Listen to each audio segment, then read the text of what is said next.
Hello, you are on channel Rewatch. Today I will tell you about a movie in which a young girl gets stuck in an elevator with a stranger and does all sorts of things with him.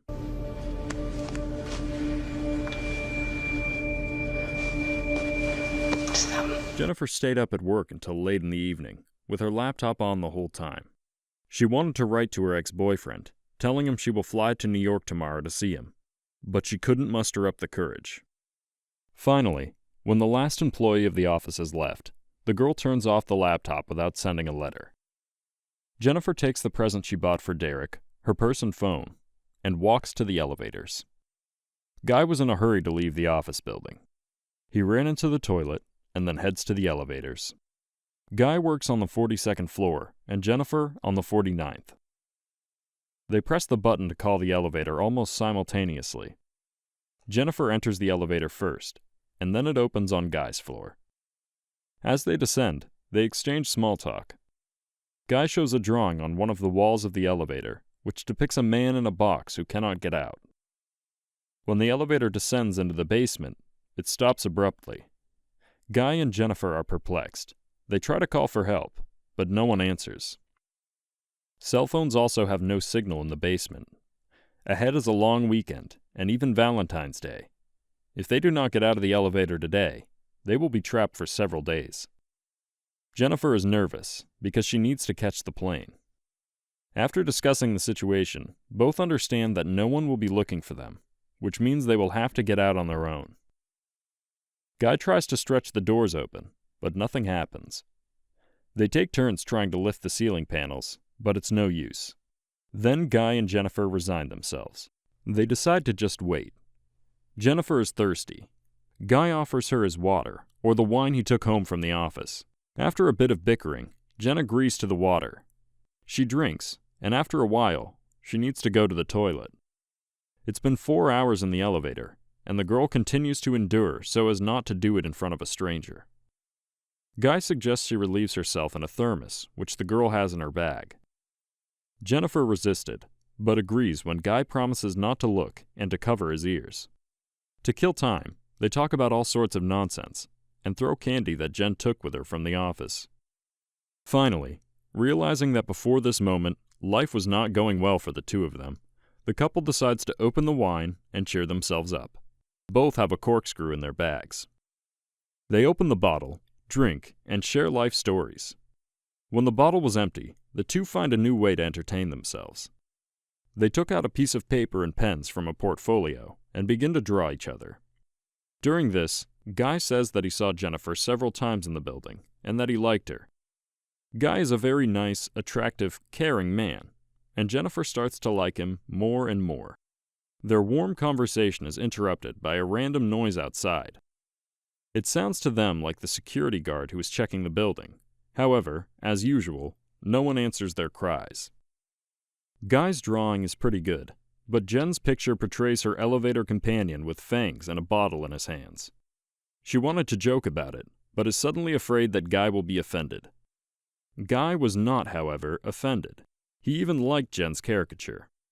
Jennifer took out her phone to take a picture of Guy's drawing, and she promised that if they get out of here alive, she will use it as her profile picture on her social networks.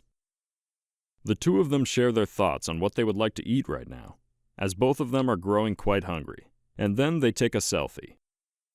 Guy suggests they discuss something interesting to avoid boredom. Among the topics suggested by Guy was sex. Jennifer agrees to talk about this, but wants to make the conversation more interesting. The phone she still held in her hands gave her an idea. The girl turns on the camera, starts recording, and asks Guy where he had the most unusual sexual experience. Guy is embarrassed. Then Jen takes the initiative. She talks about her adventures in the library, then again directs the camera at Guy, and he confesses that nothing like this has happened in his life. Jennifer asks him to come up with a story, and Guy tells an erotic sketch about a trip with a girl in a car. Both get excited, and sparks begin to flash. Another true statement. I'd really like to kiss you. Jennifer and Guy start kissing, undress each other, and make love on the floor of the elevator. Having finished, Guy confesses that he is ready to fall in love with Jennifer. The girl moves away from him and becomes constrained and cold. Guy asks her about this, and Jen confesses that she was going to fly to New York to see her ex, and that she still loves him and wants to put up with him, and explains that she and Guy were just having casual sex. Guy is upset by this, and he is convinced that he and Jen no longer have a future together, so he also decides to be frank. He says that their meeting in the elevator is not accidental, that his name is not Guy, and that he works as a security guard in this building. He says that he had already seen Jennifer many times and wanted to meet her, but she did not pay attention to the usual guard. Then he decided to set up their incident in the elevator. Guy, who is actually named John, has a key with him that he used to block the elevator. Seeing this, Jennifer tries to take the key. They have a fight, the key breaks, and Jen manages to knock out John for a while, but he quickly recovers and hits Jen, knocking her unconscious.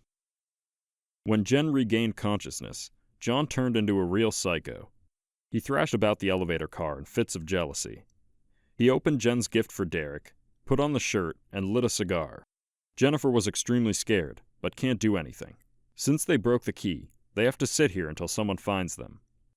Out of idleness, or maybe because he is tired of threatening Jennifer, John notices that the ceiling panels are not bolted down, which means they can be knocked out.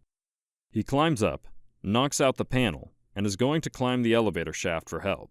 He asks Jen to lift him to the ceiling to make it easier to climb, but Jen says that she does not have enough strength. She promises him that she will not call the police, and will definitely come back for him if John lifts her to the ceiling. John concedes. However, barely getting upstairs, Jennifer flips John off, tells him to go to hell, and climbs the stairs to the exit. Oh, Jen, no. John is furious. He makes a rope out of clothes, throws it over the beam above him, and climbs out. He promises to kill Jen when he catches up with her, and the girl crawls in panic to the locked door. She does not have enough time to get out, and John catches up with her. He tries to throw her to the floor, but he himself falls. Waking up, Jen notices the fire extinguishing system.